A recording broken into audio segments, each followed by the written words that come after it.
Alors, on apprend ce matin que la situation s'arrange en Moselle, mais désormais, ce sont les Alpes-Maritimes qui inquiètent, et plus précisément la ville de Nice, avec un taux d'incidence de 541, c'est-à-dire qu'il y a 541 malades pour 100 000 habitants. C'est 3 fois plus que la moyenne nationale.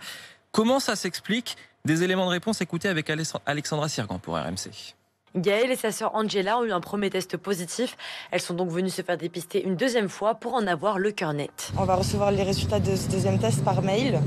Et en fait, le problème, c'est que nous, on vit en famille avec ma mère et mon frère. Et c'est la merde. Jean-François Limelette est l'un des infirmiers du centre. Depuis 15 jours, il constate une explosion du nombre de cas. On était à peu près à une trentaine, quarantaine de tests. Et maintenant, on en est au double, avec évidemment des positifs considérables. Une hausse qui s'explique surtout par l'absence de gestes barrières pour Sherazade Ezaber, infirmière libérale installée dans le quartier. Il faut savoir qu'on sommes dans une zone assez difficile, donc une zone prioritaire. Ici, c'est la promiscuité, les appartements les uns auprès des autres, enfin l'un au-dessus de l'autre.